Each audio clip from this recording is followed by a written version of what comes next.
So in yet more entertainment around Trump's self-inflicted wounds, we see that children stealing votes from mailboxes is not the only way he's plumbing the third and ninth house in his chart for ways to damage himself.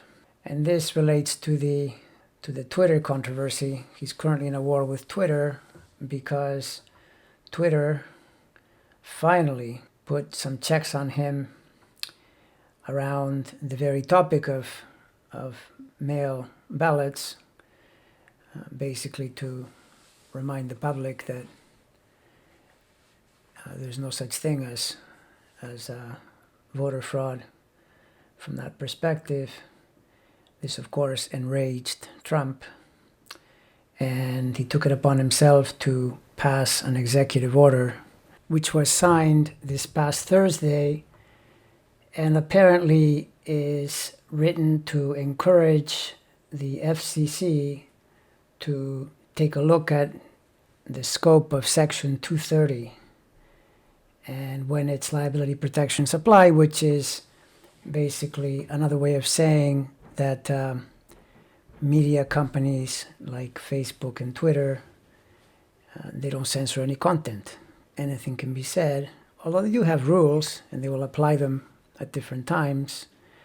But so far, Trump has eluded any kind of restraint, and all of a sudden, Twitter stepped in a little bit and it made him go nuts. This is, of course, very ironic because, number one, no such law will be passed without Congress approval, which he doesn't have and he's not going to get. That's the first thing.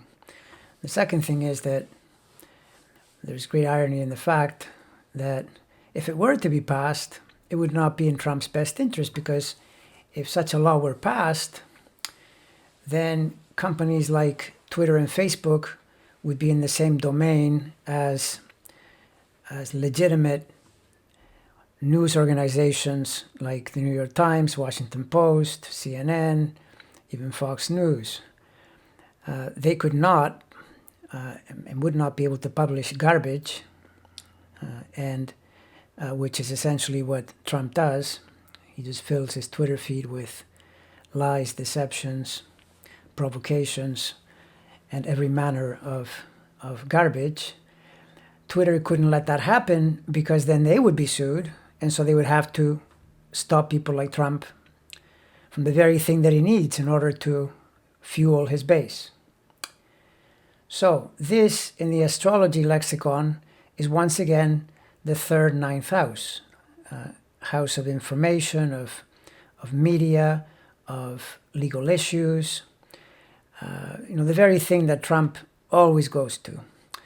Unfortunately for him, as I've said in a number of videos, all the rulers and tenants of this area are currently very unfavorable. So everything it tries is not going to work. Jupiter and Neptune are the tenants. Jupiter is over here opposing his Saturn-Venus. That's not good. It's in conjuncting his Sun. That's not good. And then Neptune is transiting in a square to his Moon and Sun. That is definitely not good. And if we look at the tenant of the ninth, Eris, it's not helpful at all. In its transit path, it's already in a square to Saturn-Venus, but it'll remain in the square for the next decade or more because it's a very slow-moving planet. So that's not good either. And finally, Venus, the ruler of the third, not only is it getting massive oppositions from the triple conjunction in Capricorn, which immediately puts it in peril, but in its own transit, it happens to be in this area up here in his own sign. And normally that would be actually pretty good, but because of the Neptune transit, it becomes a really problematic transit. And because Venus happens to be retrograde during May and parts of June, it means that pretty much May, June, and July turn this planet into a liability. And so that adds to the problem as well.